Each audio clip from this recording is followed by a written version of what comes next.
Tell him about the time we faced. All right. Well, as I remember. At Avenger headquarters.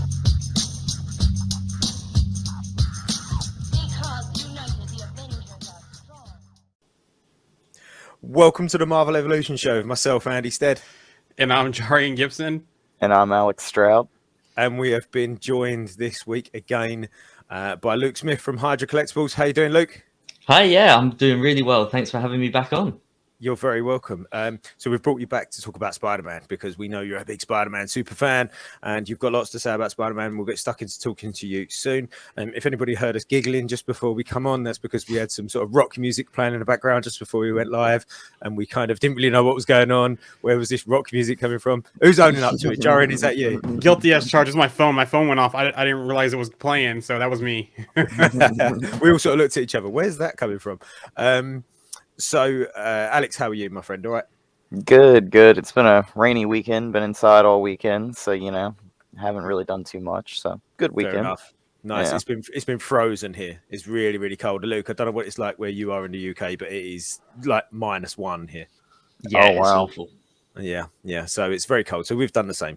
There's been no football games this week. Well, no grassroots football games this weekend anyway. They've all been called off. So I got to stay in and watch my pro team play, and we won 3-2. So I'm very happy. Nice. Jarian, how are you? Doing good. We got some snow here over evening, raining snow, so it's been kind of sloshy here the last 24 hours. But other than that, just same old. Excellent. Good stuff. I'm rocking my new Marvel hoodie. As you can see, I was quite pleased with this find. Nice cheap one in a cheap store over here in the UK. So, and I've got a new T-shirt as well, but it's a bit cold in here, so I thought I'd wear the hoodie instead. I like that graffiti design. It looks like those Funkos, like the graffiti Funkos, if you know what I'm talking about. Like Yeah. the Stan Lee and the Luke Cage, I think, and there's a few other ones. Yeah, it does. Yeah, I quite liked it actually. It was something a little bit. It was quite plain because I wanted to pick up a hoodie because for doing the show and for just because I wanted a Marvel hoodie. But the last one I saw was a Black Panther one. Now it looked great. It had the Black Panther logo on the side and down the arms. It had like the Wakandan language just down the arms, but on the back there was a really corny picture of Shuri and Okoye, I think, and I was like, oh no, I'm not going to wear that. Like from the front it looks great, but from the back I was like, no, I'm not going to do that. So, but yeah, I was quite pleased with this find, so that's all good. But that's about as far as it goes. I haven't bought any more merch, which is about it's January, so who's buying merch in January? Like we said, we've got Luke on the show today. We're going to talk about Spider-Man, but Luke, first of all, how you been? How's the page going? How's your channel going? You're cracking out the videos, and how's everything been? All right? Yeah, things are going really well. Hydra Collectibles, my main channel on YouTube, is still plodding along nicely. But also back in September, I actually started writing for Go Collect, which is a website very well known amongst the comic book community for where you go to get the pricing for your various books. So I now write a weekly article for them over there as well. Nice. So you've been busy. Very busy. Awesome. Excellent. Good stuff. We've got a few people joining us. Who we got? We've got Jamie. Hi, Jamie. Jace, a new watcher, new listener. How you doing, Jace? Nice to see you. Who else is on? Jace has chucked a comment there. What do you mean, Jace? What do you mean? Who else is on? We've got me. I'm Andy. You got Les, Luke. That's Jarian typing. We've got Luke, Alex, and Jarian. Great. So, Luke, like we said, we brought you on to talk about Spider-Man. So, where are we at with Spider-Man in the MCU at the moment? So, we know nobody remembers him, or nobody knows Peter Parker, at least, anyway. So, he's kind of back to basics. He's kind of lost everything. I think we spoke about that when after No Way Home when you was on then. So he's kind of lost everything. He's back to basics. Other things going on in the Spider world. We've got this kind of tenuous Venom link with Tom Hardy. That's kind of there. Are we doing a Venom 3? We know we've got Craven coming with Aaron Taylor-Johnson. We've got Madam Web coming. We've got Into the Spiderverse. So we've got quite a lot of Spidey things going on. I mean, I don't know where you want to start, what you sort of thought, let's bring this up and talk about this sort of section first. And, over to you, really. And don't forget, there's an untitled project from Sony coming too, which is rumored to be a Sinister Six project also. Ooh, interesting. Yeah, there's a lot, isn't there? There really is. So last time we spoke, we were talking about No Way Home. And obviously, since then, we've had a lot of time to digest. You know, we've had it come on to Disney Plus, come on to Blu-ray, etc. So I've watched it twice since my visit to the cinema. Now, I'm still not a fan of it. You know, like Oh, I know it's very controversial, and I said that last time when we were discussing it as well. You know, I love Spider-Man, but MCU Spider-Man, there just seems to be something missing. And don't get me wrong, I love that we had Tobey Maguire and Andrew Garfield make a reprise for that movie. But the main thing that I want from that movie now is for Sony to realize that those other actors can be used. Yeah. You know, I want them to give us a Renew Your Vows type story, which is a story from the comic books where Peter Parker has a wife and a child. And we could do that with Tobey Maguire and Kirsten Dunst. And then I'd like to see, you know, the Miles Morales Peter B. Parker and have that with Andrew Garfield, you Yes. know, and have these things in their own universe and still keep the MCU, you know, Tom Holland Spider-Man. That's fine doing what you're doing, but I do have my reservations still about that. Most importantly, the killing of Aunt May. You know, in the comics, they've tried to kill her off multiple times. And they've realized each time that you need Aunt May in Peter Parker's life. You know, the whole reason why he wears the mask is to protect his loved ones. And at the moment, no one remembers who he is. Aunt May is dead. It's just not Spider-Man. There's something. I'm not going to go as far as to say the MCU has ruined it, because I don't think they have. I think they're very entertaining films.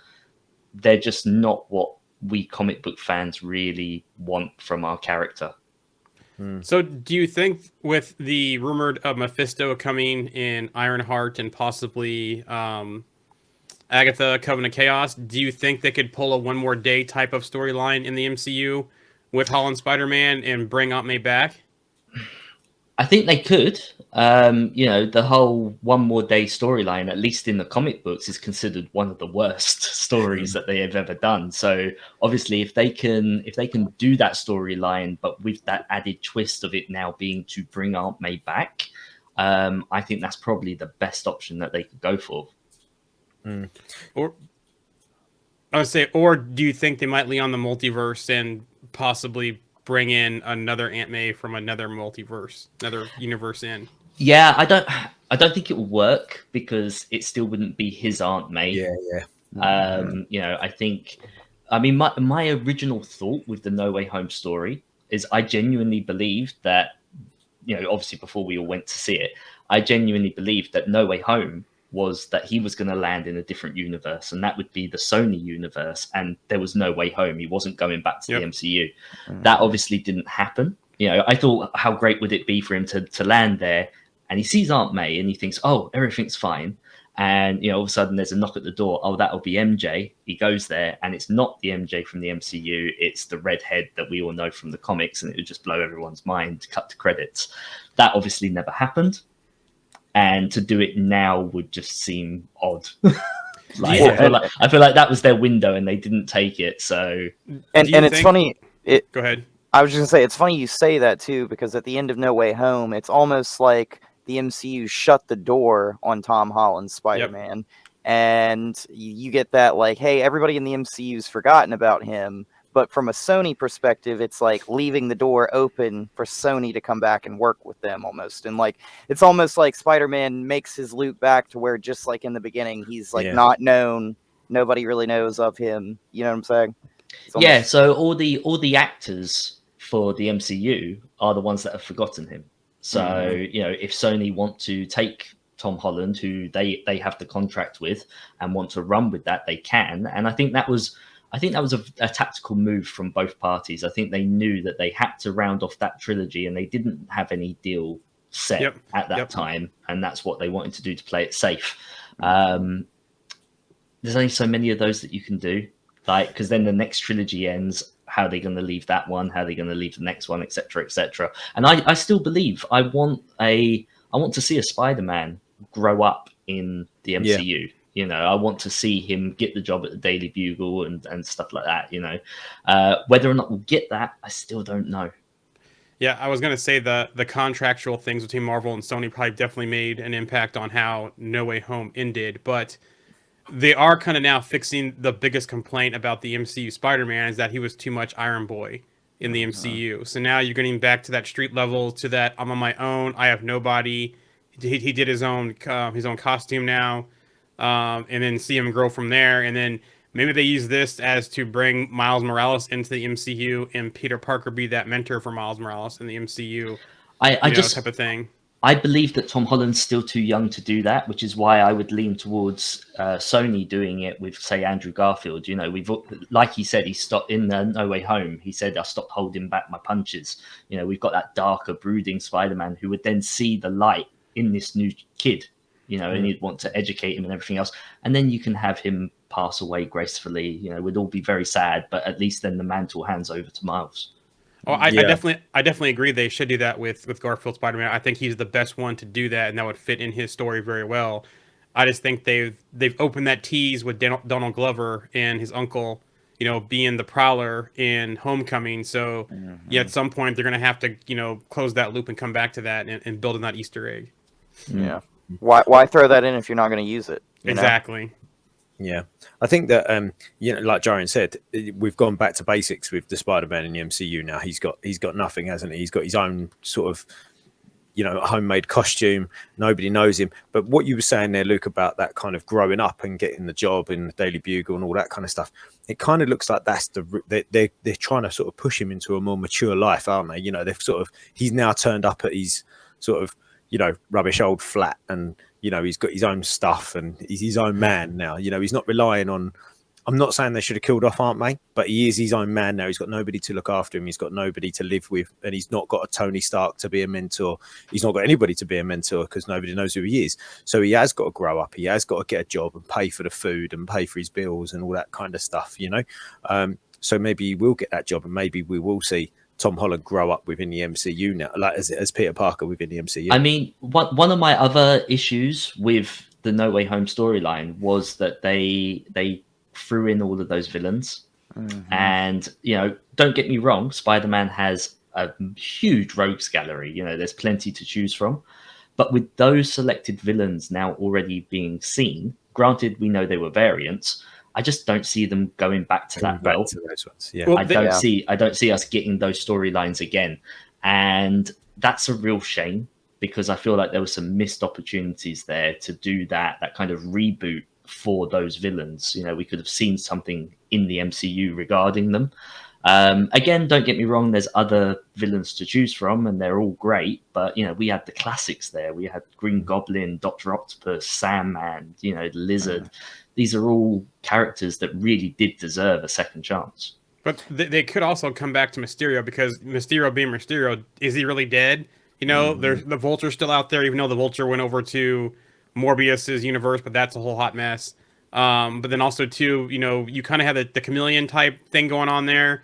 So there are ways they could, bring still some of the classic villains back that we haven't seen yet, or that we've seen, but kind of bring them back, or even start off with Chameleon, do something like Tombstone. The one thing though that kind of gets me is, will they do the Daily Bugle though? Because they brought J. Jonah Jameson over to the MCU, but it's not really the Daily Bugle. It's more like an Alex Jones InfoWars type site. So I'm wondering if they're gonna make him be more like, some other kind of job, and not be the street reporter and covering himself and selling pictures. That it might be some kind of tech job or some kind of other thing that he might get his hands into. And that could set up the next villain for his, trilogy in the MCU as well. I also think it's really strange that they brought Tom Hardy's Venom into No Way Home, and then leave that little piece of the symbiote behind. And that just seemed like, a strange little thing for them to just kind of have a little piece of that left behind in the MCU. I mean, do you think something like that will impact us in the future? I mean, do you think that this will be a potential symbiote that somebody could get? I do, but again, like how we spoke last time when I was on, and again, I'm sorry to keep referring back to old shows, but go for it. Secret Wars is pretty much where that would happen, where you would have Tom Hardy's Venom appear there. get stripped away from the symbiote, and then the symbiote could go on to Peter or another character, and it would happen that way and get it back to our universe. Because again, I feel like that's where we're heading. I feel like the amount of time that the MCU has been running for, they know that now they can do this reboot, and the best way to do a reboot would be at the end of Secret Wars, where literally all these characters, you know, that we have loved and lost can come back. And again, it's kind of a one-time thing. You know, you can only I know we've had Secret Wars multiple times in the comic books, but the MCU itself can only use that once. There's only you can only do that trick once, and you might get another 10 or so years out of the MCU at that point. Well, we'll nearly be at 20 years by that point, won't we? It's end of 2026.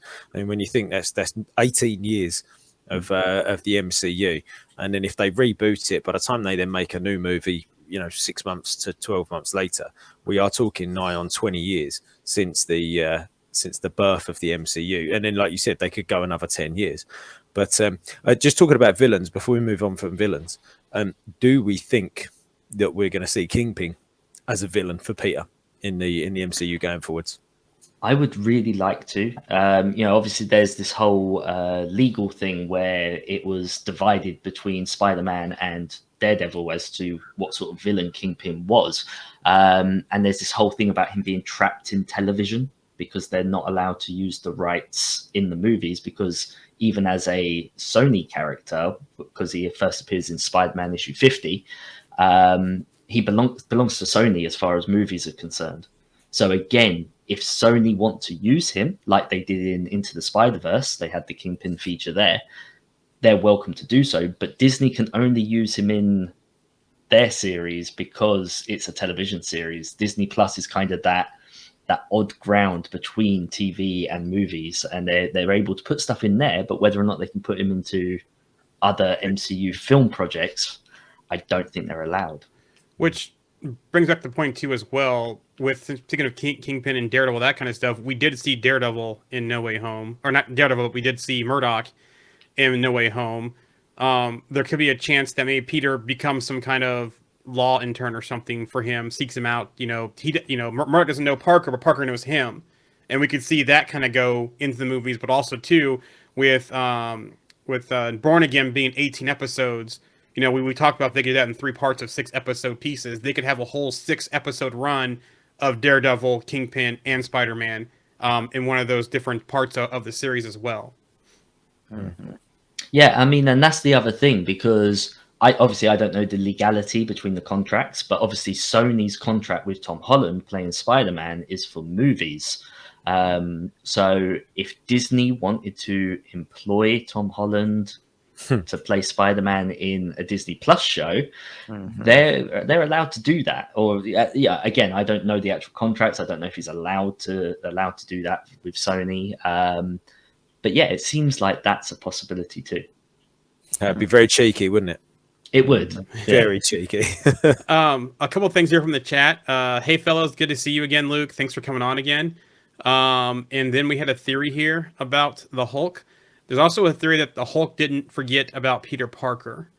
So do you think that, between Smart Hulk, the Gamma stuff, that he could have been blocked from that spell?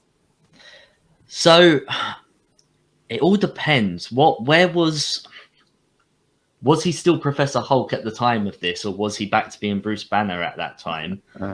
And also, like, if we're just talking about Hulk as Hulk, I don't think he cares. Yeah. Simple. Also, too, if he was off world, at the time again, how far was Doctor Strange's reach? Was it just on Earth? Because that's where Spider-Man primarily is, or did it go to every possible location in the multiverse? So that's a good question as well. They also followed up. It says, I think he was the only one who remembered him in the comics, if I'm remembering right anyway. So yeah. And then someone goes, I'm expecting them to break up the series in that fashion. Should see lots of appearances from others. Especially, Daredevil, they could do all kinds of things with appearances. And hopefully, either Marvel or Marvel Studios has a contract with Tom, or in the new deal with Sony, they work something out to say, look, we'll use him here, here, and here. You guys get the movies. They kind of have some co-working relationship, and maybe we do see him in Born Again, or even a Young Avengers type series, maybe leading some heroes type of thing, mentoring some heroes like we saw like in the cartoons with Shield and Fury. Yeah, yeah. So I mean, there's lots of places. I mean, it would be interesting to see. I mean, we was talking about that, weren't we, last week? I think Alex mentioned about I can't remember who it was, but jumping from movie to show, back to movie, back to show again. That jump, Miss Marvel. Miss Marvel going from show to movie, back to show again if she gets to season 2. And it would be interesting to see, if Spider-Man can make that jump from movies to shows, back to movies again. Even more so with the legalities of whether he's allowed to play Spider-Man on screen or on TV or whatever. That would be really interesting. But I think having, he's such a popular character, Spider-Man. I mean, we say all the time, we've said on this show multiple times, if you asked a normal person, name me a superhero, they're gonna give you one of 3 people. They're gonna give you Superman, Batman, or Spider-Man. Yep. So my point here is that Spider-Man's such a popular character, and he does pop up everywhere, doesn't he? In the Marvel universe, in the comics, in the books, he pops up everywhere. Everyone sort of knows who he is. From the Fantastic Four to to the Avengers, and he's sort of all over the place. So could he not be used in that kind of manner where he sort of and he is, I mean, in the MCU he's already been in space and now he's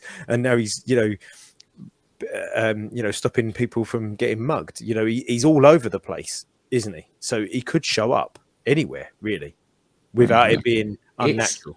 It's also whether or not the audience, because obviously we are in the minority as comic book fans. Yeah. Do you know what I mean? So the general audience, they might think that low-level street crime is a bit boring after they've seen him go to space, after they've seen him fight Thanos, teaming up with the Avengers and everything else. So making that pull back, they've kind of done it in reverse. The comic book started out all very street level and it's escalated since then. It's going to be very hard for them to do it the other way.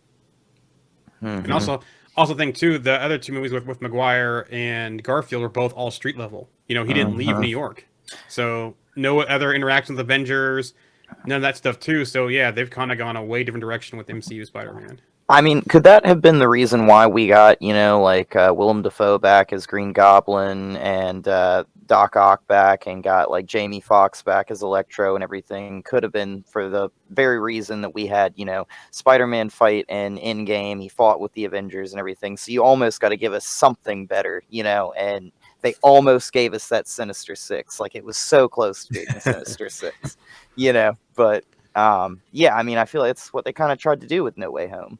And then there's also that animated TV show that they're coming out with on Disney sophomore Plus. year. Yeah, and I'm so curious, how will that play into things?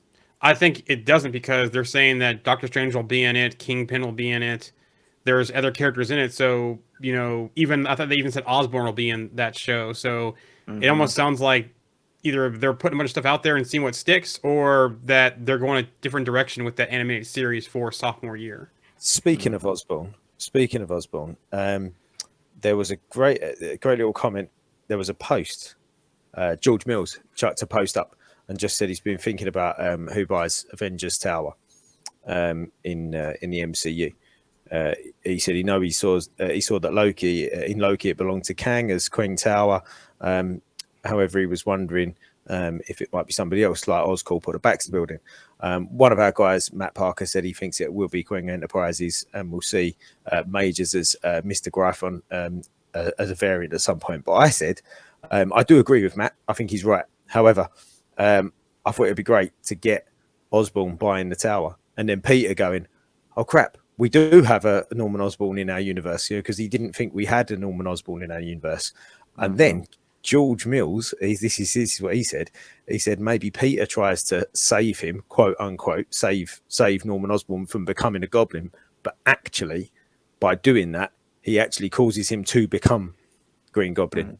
That kind of that's exactly the face I pulled, Alex, when that Batman and Joker situation where Batman tries to save him and creates his own worst nightmare kind of type of thing. Yeah, that's it. I was like, oh, yeah, that's it exactly. So I'm wondering whether there can be retribution there for for Norman Osborn at least. You know, one of those characters, like you said, Luke. If we don't get all of them back, we've lost some opportunities. Maybe we can get one of them back in that manner. There is one thing that I am interested in is seeing where they will take Tom Holland's Spider-Man moving forward. Because again, like I said, there's so many storylines that they could touch upon. If he is going to start a new life and we have really left MJ and Ned behind, I'd like to see him meet a Gwen Stacy. I'd like to see him meet a Harry Osborn. And if you're going to do those like college years of him, like in that time of his life, we could get Professor Miles Warren, who becomes the Jackal, and then that introduces us to the cloning stuff. Now, one thing that I thought would be pretty cool, forget about cloning Gwen Stacy, forget about cloning another Spider-Man. What if that's how we get Aunt May back? That's a good one. Also, too, what they could do as well, they could cross him over with X-Men and have Iceman or even Johnny Storm for Fantastic Four be his college roommate and not even touch on Osborn at all. Amazing friends. Yeah, we keep saying that, don't we, about the X-Men, about dropping a singular mutant into other people's shows to introduce them one at a time. And yeah, there you go. Bobby Drake could turn up, or even Johnny. Yeah, or even Johnny, if you talk about Fantastic Four. But yeah, so along the X-Men lines, we said about having, Storm growing up with little T'Challa in Wakanda, and there's other X-Men that can drop in. Rogue can drop in Miss Marvel, etc., etc. But yeah, that's another opportunity for an X-Men to drop in. Bobby Drake could drop in as a college roommate or student friend of Peter. Yeah. So we've mentioned a couple of the sort of other projects that are going on.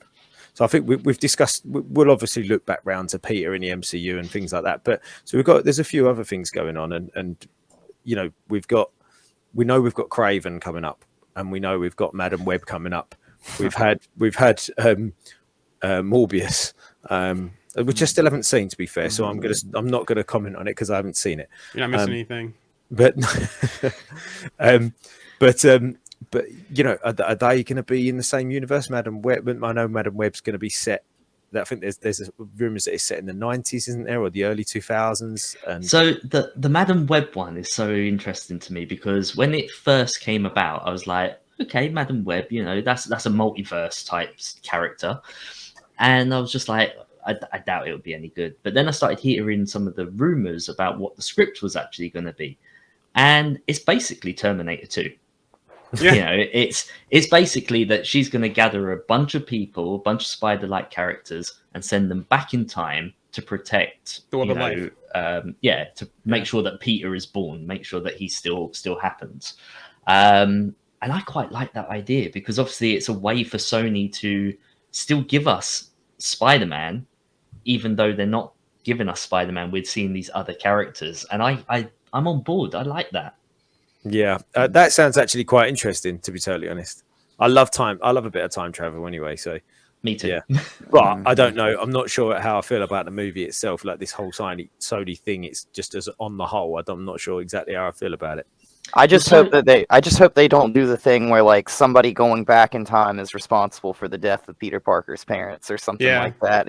Like one of those weird like loop kind of situations. Like reverse hot tub time machine. Yeah, reverse hot tub time machine. The butterfly. It's the butterfly effect, isn't it? Yeah. Mm-hmm. Yeah. One of the I think the reason why Sony has failed is, and I use that word very lightly because I don't think it's particularly fair. But one of the reasons why they have currently failed has been because they're trying to replicate that idea of the MCU, that shared universe. Yeah. And, back in the day, we didn't have that, and that was okay. And I think let the MCU do its thing and have your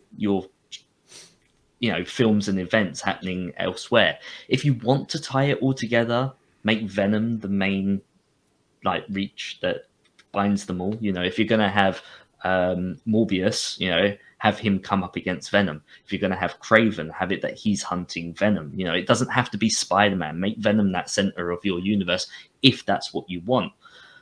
or just keep it more separate. You know, for years growing up, all through the 80s and the 90s, we had all these superhero films that we all loved, and they were just their own thing, and that was okay. And I don't think it all needs to be such a big shared universe. You know, the DCU have tried it and failed. They're going to have another go. But I don't think it's necessary. I don't think we need all this continuity all the time. Yeah, I do see what you mean. It's nice just to have a movie. Don't worry about what it links to.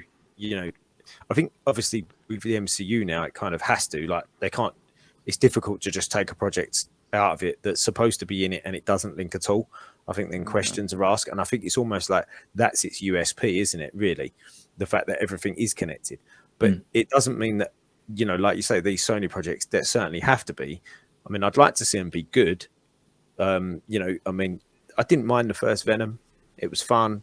The second one, there were bits of it that were okay, but again, what a wasted opportunity with Carnage. And you know, I'm a huge fan of the whole King in Black, the Absolute Carnage and King in Black storyline. It's so good.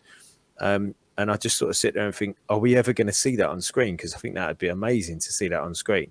And just imagine somebody as Null and, you know, that sort of flamboyance, that sort of, you know, like aggressive flamboyance that he seems to have. You know, I'd love to see that, but I don't know whether we're going to get that now because it feels like Carnage has gone and that's all sort of dissipated. I mean, again, you know, don't get me wrong. Some of the Sony films are really bad, but also some of the Sony films are really good. You know, the previous Spider-Man films that they have given us have been amazing. You know, I still stand by that. Sony have never let us down with Spider-Man thus far. But the MCU and Disney have equally done us wrong as well. You know, it's all very well looking and going, well, they didn't stick to the source material, or they, you know, Venom 2 was a waste of Carnage and a waste of the character. So was other characters in the MCU. You know, we've had these characters appear and then just be pushed aside. You know, Age of Ultron, for example, for me, it's the movie that gets better and better the more I watch it as an MCU movie. But the character of Ultron was just wasted, and I really want them to bring him back. But that's a topic for another time. But my point being is that literally, the MCU has had its faults too, and I think a lot of it comes into this whole trying to tie everything together, not having access to the characters that are for those stories, and not being able to do them. I mean, who knows? You know, will the MCU try with this bit of Venom symbiote that was left at the end of No Way Home and do their version of Carnage? You know, will we have a Cletus Cassidy in the MCU? Again, we don't know. I feel like we need to get all of this together, get to Secret Wars and have that clean break. Yeah.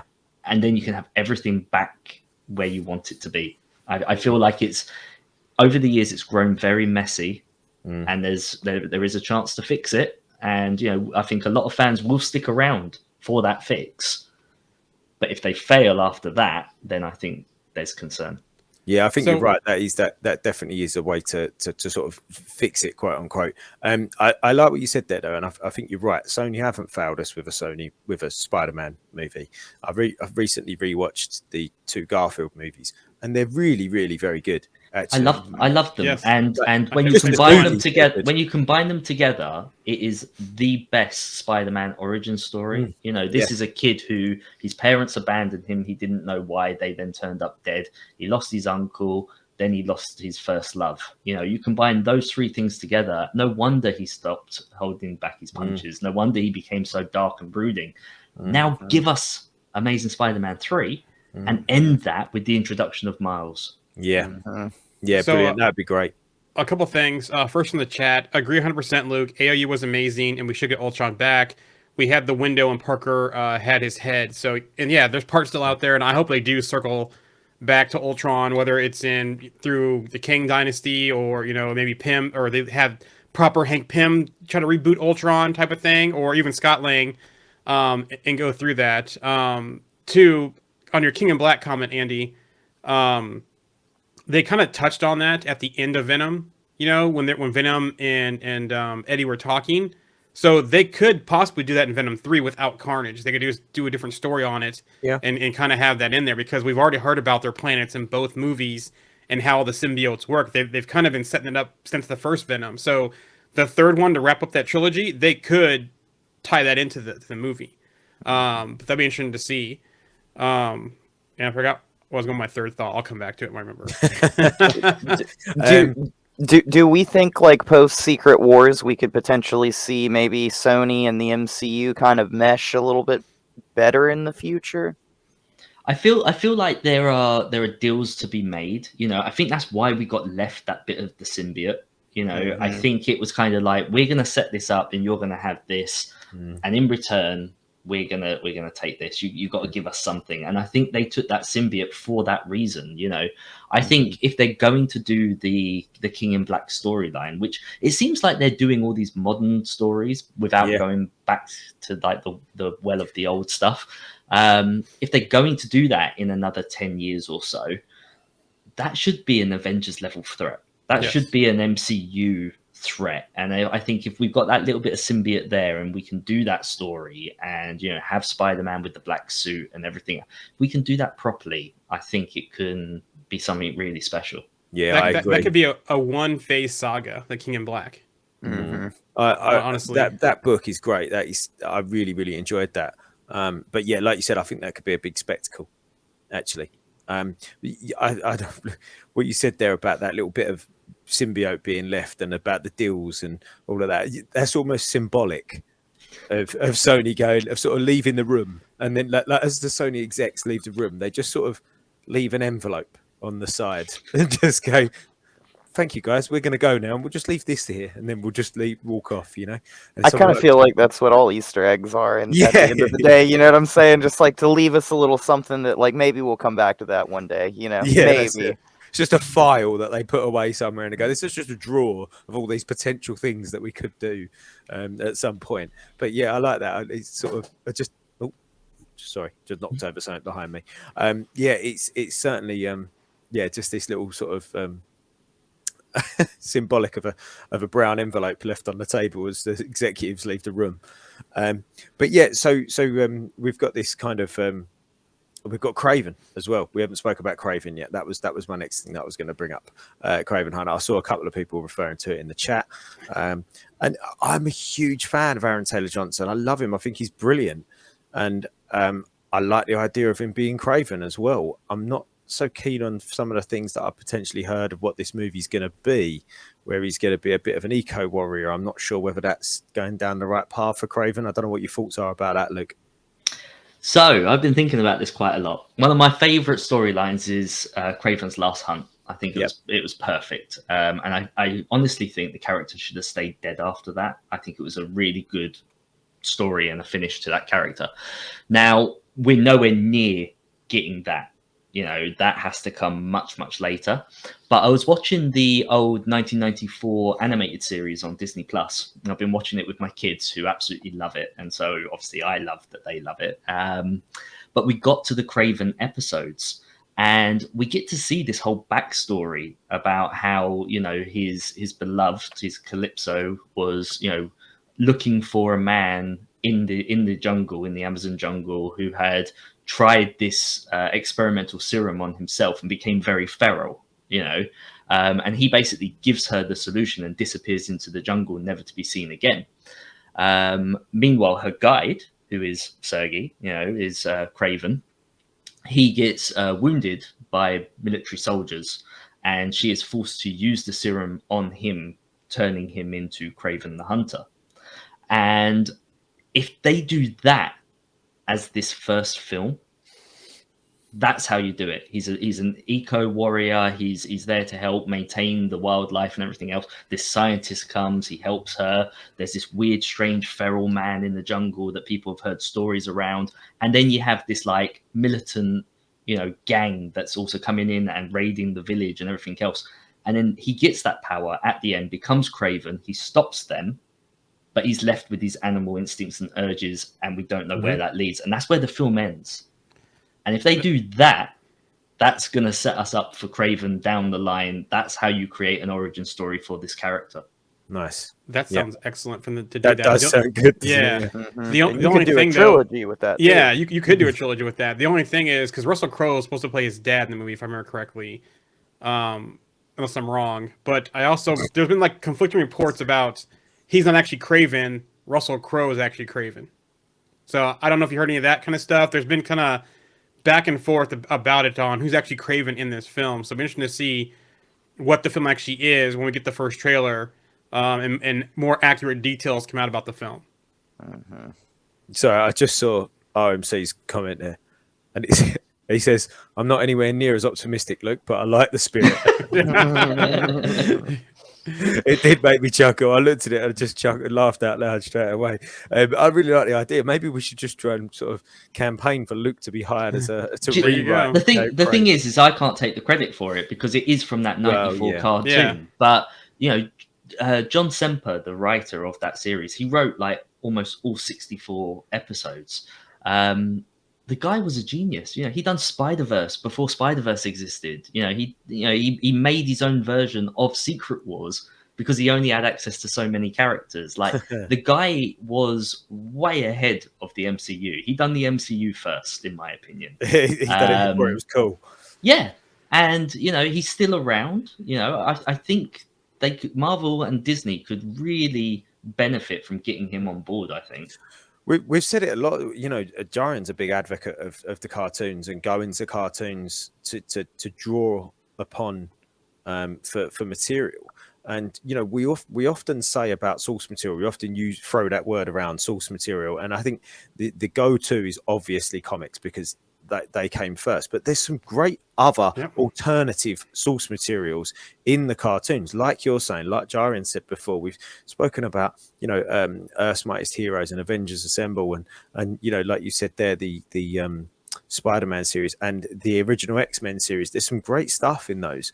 And I think it translates a little bit better generally because those things were retellings of stories that were told in the 60s, but they were told in the sort of 80s and 90s when it was a little bit more up to date and it kind of was a little bit more relevant for people like us who are now the people that are going to see the movies and watching the shows. Does that make sense? Yeah, and I would argue that the majority of the nostalgia that our generation has for the MCU actually comes from those shows as opposed to the comics.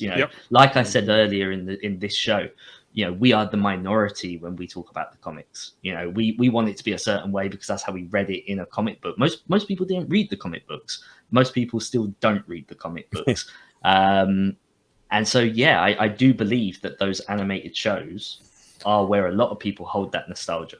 There's gold. There's gold there. Fantastic Four, Earth's Mightiest Heroes, Avengers Assemble. There's all gold in those episodes. Just go out and watch them. Just two things. Jay Smith, thanks for dropping by. First time you've been listening. He said that he enjoyed it. We'll see you again on the next show. But coming back to Spider-Man, and you kind of touched on it earlier, Luke. You said about how they're doing more of these modern storylines, the modern storylines from the comics. Like when I think when I mentioned King in Black, and we're only about 10 years ago, I think, in the MCU. When you look at some of the stories, like the Miss Marvel only came out 2008, I think, something like that, 2009. So, like you said, they've sort of caught up already, and they've kind of skipped some of those older stories. And again, I wonder whether that is because they just don't translate as well. And, saying going back to a lot of people don't read the comics, probably a lot of people don't read comics that are before 1990. Do you know what I mean? So anything from that sort of 50s, 60s, 70s, 80s era, not many people are reading that stuff because it is, in fairness, I wouldn't say it's difficult to read, but it's written differently. It's very much a product. Very much a product of its time. Yeah, and it is outdated. You're right. They need a huge rewrite. If they adapted those stories to modern times, they would need huge rewrites. Like you'd have to have someone really creative to come in to kind of see the vision, tell the story, but make it more modern. Yeah, sure. I think it could be done. But if Disney need anyone, I'm willing to. I'm willing to give it a go. Hi, it's me over here. I'll do it. But it could be done though. It could be done. But you're right. There is a lot of material there. So we've spoken about Spider-Man. We've spoken about Madam Web. We've spoken about Craven. You just mentioned it there. What did you say the writer's name was for the Spider-Man show that he done the Spider-Verse? John Semper. John Semper, yeah, John Semper he- done the Spider-Verse before the Spider-Verse was a thing. We know we've got Into the Spider-Verse. No, sorry, what's it called? The new one? Across the Across the Spider-Verse, Spider-Verse. part Across the 1 Sp- and part 2. Across the Spider-Verse coming up. I mean, Into the Spider-Verse was fantastic, absolutely fantastic. Loved it. Loved the soundtrack. Loved the graphics. Loved the story. Loved the characters. There wasn't really much I didn't like about it. To be there's nothing I didn't like about it. Probably So the best Sony project. yeah, really looking forward to this next one. What are your thoughts on that? I mean, it looks crazy what I've seen in the trailer. Yeah, I'm right there with you guys. Into the Spider-Verse, the first one, was without doubt the best Spider-Man film that I could ever ask for. It's also my favorite Stan Lee cameo. Really hit me hard. You know, I went to see that film like a week after he had passed away, and I watched that funeral for Spider-Man, and it hurt. Do you know what I mean? You know, you really felt for Stan at that time. But my God, what a great film. What a fantastic film. And I'm just so excited that we're going to get more. You know, was it lightning a bottle? Can they make that same success? I don't know, but I'm all for it. You know, and the fact that it's, you know, being a multiversal movie, you know, and obviously with the web of life with Spider-Man and everything else, the introduction of the character, the Spot, that's what I'm excited about. You know, such a unique character that just fits so perfectly into that universe that they've created. You know, I can't wait to see where they go with it. Again, though, I don't want them to tie it to the live action stuff. I would hate for it to end with Miles dropping through and being in the real world. Like, I don't need that. I want that to be its own thing, and I want them to go back with Andrew Garfield and give us a Miles story in live action as it is. That, to me, that would be perfect. Keep them separate. It doesn't have to all be linked. And again, that's going back to what I said before. Sony will benefit from keeping this stuff separate. Yeah, yeah, and there's no reason they can't do that. It is a multiversal product that they've got. There has been some chatter though that Holland's Spider-Man might be animated in the movie though, so you know they might bring him into the animation but not go back to live action with the other characters. Hopefully that's the case. Do you think that would be just a little nod though, rather than some sort of it doesn't have to be canon? You know, does that make sense? I feel like every single character that we see in that movie or in those two movies, they're all going to be throwaway Easter eggs, you know. And you see all the comic book speculations going nuts when a new poster is revealed or a trailer comes out, and they're like, "Oh, that's the next character that's going to be." Well, no, it's the Spider-Verse. You're going to see hundreds of them, and then most of them aren't even going to have a line, let alone be important. Yeah, you do see that in the trailer. There's quite a lot that they just ping up from everywhere, don't they? There's hundreds of spider people all over the place. Yeah, no, I am looking forward to that movie. And there's a part 2. When's the second part coming out? I think 2024. I think it's this year and next year, isn't it? For the two movies? Yeah, I'm not entirely sure. I can look it up real quick. Yeah, have a little look. Go ahead. No, go for it. No, I'll wait. Go ahead. So all I was going to say is so we've covered a lot of the Spider-Man movies. We've covered his sort of the spin-offs, the Sony stuff. What about the sort of other aspects of Spider-Man that are left over in the MCU that could the fallout, I guess, from the Spider-Man movies in the MCU? So, for example, we've got Riri at MIT. We know we've got Ned and MJ who are going to MIT. You know, do we think that, so those kind of things, are we going to get, Happy? Is he going to sort of turn back and come back somewhere else now? I'm just looking at all of those other sort of little straggly sort of threads that have been left from the fallout from the Spider-Man trilogy in the MCU. Are we going to get anything from there anywhere else, do you think? I think it all depends on if Disney want to utilize those characters outside of Peter, outside of Peter Parker. They would have to pay quite a lot of money to those actors, like Zendaya alone, like in order to have her reprise her role for a separate project that isn't a Sony-based movie. That might be quite a bit of a long shot. I'm not sure if they would make that connection. I think we'd far more likely just see new characters. Riri will have her own gang, her own friends, and I don't really think that they will do that. I think it's just too costly. Right. Yeah. So back on dates, June of this year is part 1. March of 2024 is part 2. Okay, cool. We did come up with, we was talking about something a little while ago, and again, going back to the cartoons, there was, what was it called? His Amazing Friends, Spider-Man and His Amazing Friends, where they were students at school and at high school, and you had White Tiger, who we've said about General Ortega being rumored to be playing White Tiger. Then there was Iron Fist, there was Agent Venom. There was a few people, wasn't there, in that cartoon? I wonder whether that's a possibility going forward, that he creates his own little team. Is that Spider-Man and His Amazing Friends, or what is the name of that one where That's it's got a different Luke Cage, one. Nova, and all of them? Yeah, there's that sure. one. Yeah, Iron there's that Fist. one. But also when he had the Shield team as well, that was a bit different team because that one had Zabu and other people. So there was 2 different cartoons like that. One was a Shield-based one was Spider-Man. But yeah, you're on to the Spider-Man one. It wasn't Amazing Friends. It was something else. Okay. It was like Web Warriors, I think, or something. Or it's on Disney Plus. Yeah, but again, I'm wondering whether that's a route that they could take with Spider-Man. Linking that into that. It's freshman year, isn't it? The cartoon. I hope they don't. in all honesty, it's very Mickey Mouse Kids Club, isn't it? Like it's very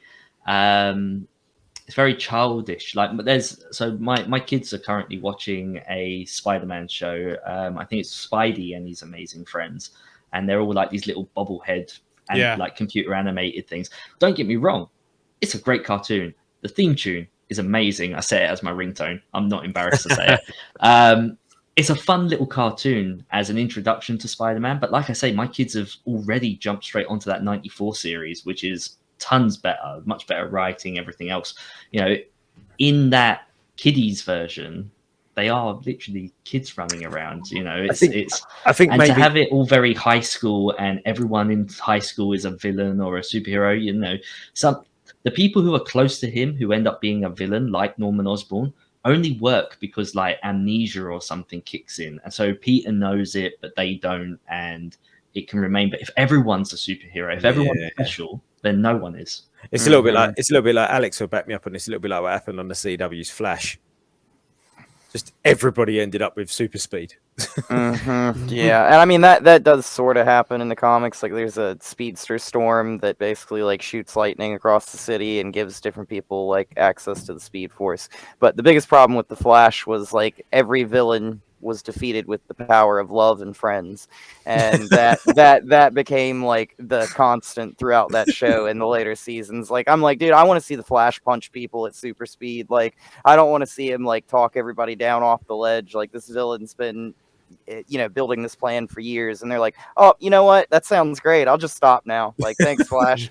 Like they say it's all very childish, isn't it? I think rewinding, I think what I was actually getting at, not necessarily the high school gang of kids kind of thing. I think what I was actually getting at was a team led by Spider-Man. More the point. That was more the point, actually. I think what I was trying to get at, Spider-Man kind of, I wouldn't say mentoring necessarily, maybe reluctantly mentoring, other heroes. See, I kind of feel like that needs to be saved for when he's doing it with Miles. Okay. Like, because we've had him being part of the Avengers. Yeah. Then we had him in No Way Home with the other 2 Spider-Man saying like, hey, I was part of the Avengers. We got to do this. We got to do that. And he took control there. Now he just needs to be by himself. Maybe pair him off. Maybe we get, Black Cat. Maybe we can have that whole romance thing happen. Because again, we have to remember MJ might not be back. So they can either introduce a Gwen or they can have a Felicia Hardy. Yep. Or someone completely new if they wanted to. I mean, who knows? But yeah, I think you can pair him off with like one other person, but maybe not a team. I feel like he needs to be a lot older. He needs to have more experience before he can start doing that. They could even have him come across Riri and Ironheart team up. He's familiar with the technology, he hasn't lost all that, and she's, building that suit. They could kind of do a team up at some point with those two. Yeah, very So- true. And look, we're heading into the last 5 minutes of the show. So, any final thoughts from anyone on Spider-Man or on his villains or on where Spider-Man is heading or anything to do with Spider-Man in anything? So a couple of things here from the chat. Did I hear correctly that the Bad Bunny project was delayed or stalled? So from what I've heard, the El Muerto project, that one is pretty much delayed or not going to happen. There is still the Olivia Wilde project that there's no really info on, which I think is more Spider-Woman tied. And then there's also that Untitled project that Sony has as well that's been talked about being a Sinister Six project, but we'll see what happens with that. So that's all the comments I have on Spider-Man stuff. Cool. Any closing comments, Alex, Luke? I don't think so. My closing comment will be that despite all of what we've had, I'm still Team Sony. Like, I still believe that Sony can rectify things like Morbius. Venom 2, Morbius, these things I think came from a studio level to make changes. Like we saw that things were removed from trailers and stuff like that. I feel like we just need to get writers and directors back into those chairs where they have a lot more control and they're not hounded by the studio. The studio needs to take a step back, put their trust in their people. That's why you hire them. And, I think they can make this work. So Nice. Speaking of that, I got a question for you. Do you think they can rectify Morbius in a Sinister Six project? Not do the traditional team, but have Morbius, Vulture, Kraven, and three other characters on a Sinister Six team? And could you see that being like a, kind of rectifying the Morbius movie? Yeah, so, obviously we can't help if something doesn't work. If the origin story isn't what we wanted, like, for example, the Venom movie, the first one, it's kind of a guilty pleasure for me. I don't like that it's not Spider-Man related and that we don't have that whole Secret Wars event bringing the symbiote to Earth. But that aside, I just like seeing Venom on the screen. I like that we've got a live action Venom. So again, okay, the Morbius film as a first film didn't work out, but let's move forward. Like, we've got Morbius now, use him. We've got Venom now, use him. I think it was a big mistake killing off Carnage in the second movie, because again, even if you make the mistake, you can fix it with the next one. You could just a little bit of trial and error, and they'll hone it in. They'll get it nailed down. Yeah, yeah, agreed. I just want to see a proper Rhino. If they do add him back, just give me a proper Rhino, please. And that's all I'll say. So I still think that the Spider-Man 2 train fight is one of the best fight scenes ever in like a comic book movie. And I'm sitting here thinking about it, and I'm thinking about Spider-Man 3, and I was thinking, does Spider-Man 3 with Tobey Maguire what are your thoughts on that movie in comparison with what it tried to do with cramming villains, cramming that all in comparison to No Way Home? Yeah. I would take that movie over No Way Home. Honestly, Wow. right? And it's very controversial, I know, but it gave us a lot.